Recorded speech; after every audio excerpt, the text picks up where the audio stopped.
Hi there. I am Dr. Karen Goldberg with the Department of Geology at K-State, and today I'm going to show you how geologists use their knowledge on the modern environments to assess what the environments were like in the past. So we are here in the Big Blue River in Riley County, Kansas, and we're going to take a quick field trip to the sandbar below to see what kind of features we can find there and how they indicate the velocity of the water and the direction of the river that was forming the features we're going to take a look at. Come with me and let's discover how we can read the past in the rocks. Let's observe the processes that happen in the river. We can see that the river flows in one direction with the water moving here to the left.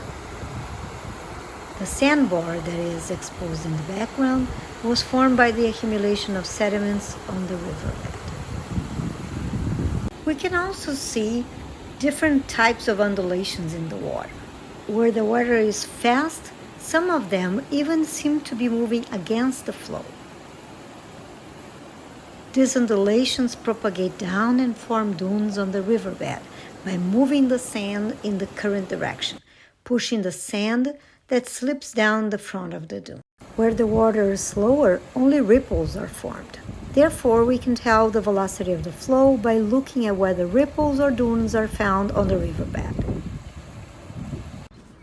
Standing on our sandbar, we can see the river current moving to the right, and all the sand that the river carried and deposited when the water was higher.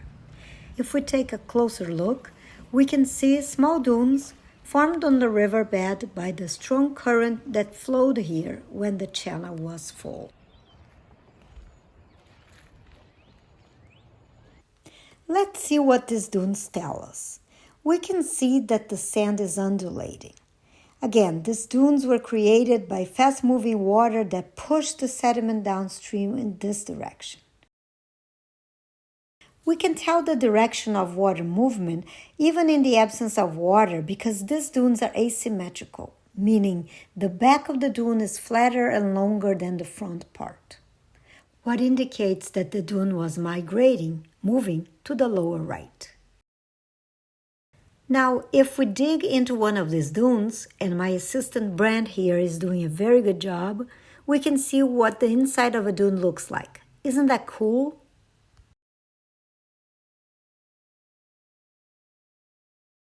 Internally, we can see some lines that dip in the same direction of the front of the dune, or slip face. Because the slip face moves downstream as the current pushes the sand, these lines indicate the direction of the current. Knowing this, when we look at sandstones, rocks formed by the lithification of sand grains with the same inclined lines, and we call this structure cross-stratification, we can tell that these were formed by moving dunes. We can even tell where these dunes were moving to.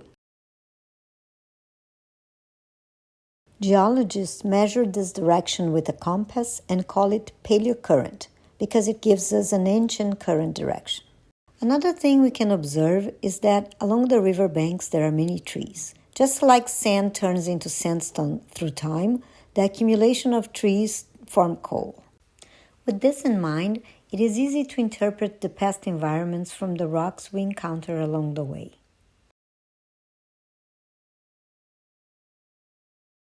The cross-stratification tells us that the sand was transported by a current that was moving in this direction. We can tell that this water was moving relatively fast. There were parts where the current was slower, since we find only ripples instead of dunes. In these areas, the presence of trees along the river is indicated by thin coal layers mixed with the sand.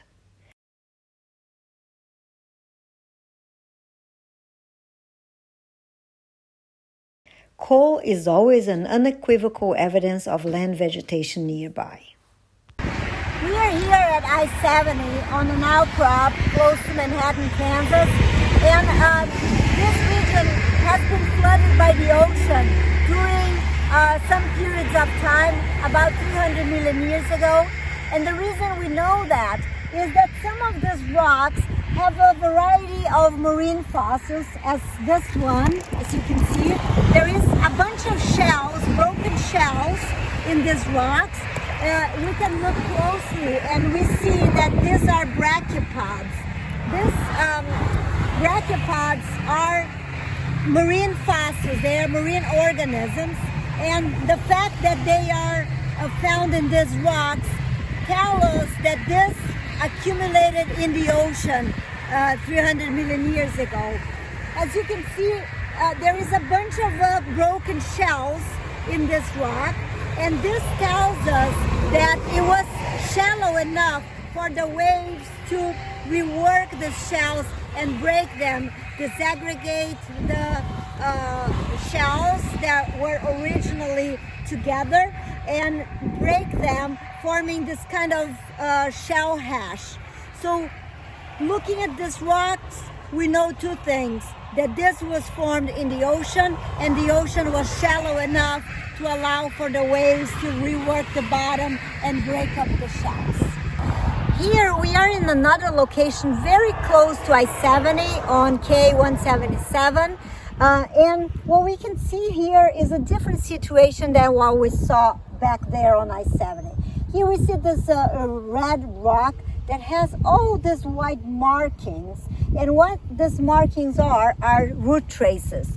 So when we look at this rock, we know that this silty material got deposited on land, and it allowed for the colonization of vegetation that left those markings as root traces. So now, whenever you're out and about, you can use what you learned today to interpret ancient environments. Fossils, rocks, and their structures help us find out what a region may have looked like in the past, and this makes any trip to the great outdoors much more fun. Thanks for watching, and I'll see you next time. Bye!